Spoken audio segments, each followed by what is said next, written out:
خوش آمدید ناظرین، السلام علیکم۔ آسمان پر سورج چمک رہا تھا مگر زمین پر تاریخ لکھنے والے جاگ چکے تھے۔ نہ ان کے پاس وقت کی گھڑیاں تھیں، نہ جدید ہتھیار، نہ سوشل میڈیا، نہ شہرت کی خواہش، لیکن ان کے دل میں تھی ایک آگ، ایمان کی آگ اور حق کی آگ، اور وہ خواب جو وقت کی قید سے آزاد تھا۔ یہ کہانی ہے ان عظیم فتوحات کی جنہوں نے دنیا کا نقشہ بدل کر رکھ دیا، جن کے قدموں کے نشان آج بھی صحرا، پہاڑوں اور دریاؤں پر باقی ہیں۔ ناظرین، آج ہم بات کریں گے ان عظیم فتوحات کی اور فاتح کی جنہوں نے علاقے نہیں لوگوں کے دلوں کو فتح کیا۔ ناظرین، ہم پہلا باب کھولتے ہیں حضرت عمر رضی اللہ تعالیٰ عنہ کی فتوحات کا، انصاف کی تلوار کا۔ ناظرین، 632 عیسوی میں رسول اللہ صلی اللہ علیہ وآلہ وسلم کے وصال کے بعد ایک مرد میدان میں ابھرا، حضرت عمر بن خطاب رضی اللہ تعالیٰ عنہ۔ ان کے دور میں اسلام کی سلطنت مدینہ سے نکل کر شام، عراق، فارس، مصر تک پھیل گئی۔ قدسیہ کی جنگ جہاں ایرانی سلطنت کے غرور کو خاک میں ملایا گیا، یرموک کی جنگ جہاں رومی سلطنت پسپا ہوئی۔ ان کا ہتھیار صرف تلوار نہیں تھا بلکہ ان کا عدل تھا، دیانت تھی اور اللہ کا خوف تھا۔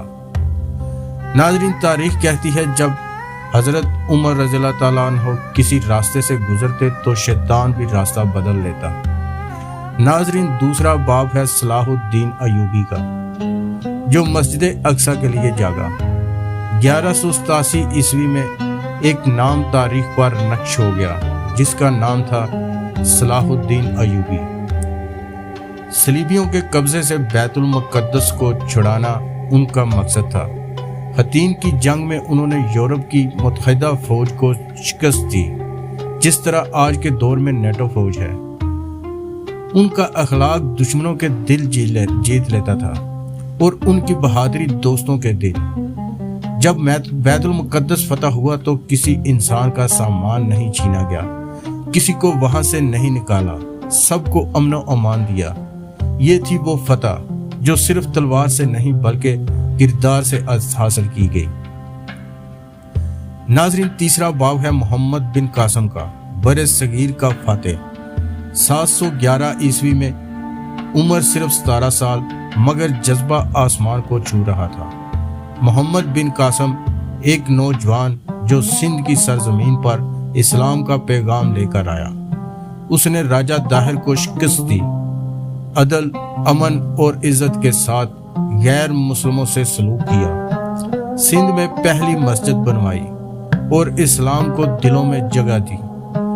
جب محمد بن قاسم نے فاتح بن کر قدم رکھا تو وہ قیدیوں کا قاتل نہیں، ان کا محافظ بن گیا۔ ناظرین، چوتھا باب ہے فاطمی خلافت کا، علم، طاقت اور تہذیب کا سنگم۔ قاہرہ سے اندلس تک فاطمی خلافت کا پرچم لہرا دیا تھا۔ انہوں نے علم و فن کو فروغ دیا، دنیا کی پہلی یونیورسٹی الازہر کی بنیاد رکھی، فتوحات کے ساتھ ساتھ تہذیب کو بھی آگے بڑھایا۔ ان کا دور ایک روشنی کا مینار تھا جو آج بھی مسلمانوں کو علم کی طرف بلاتا ہے۔ یہ فتوحات صرف زمینوں پر نہیں ہوئیں، دلوں پر ہوئیں، کردار پر ہوئیں، نظریے پر ہوئیں۔ ناظرین، آج بھی اگر ہم انصاف کو اپنائیں، علم کو ترجیح دیں، ایمان کو زندہ کریں اور خود کو پہچانیں تو وقت کی قید سے آزاد ہو کر ہم بھی تاریخ بنا سکتے ہیں۔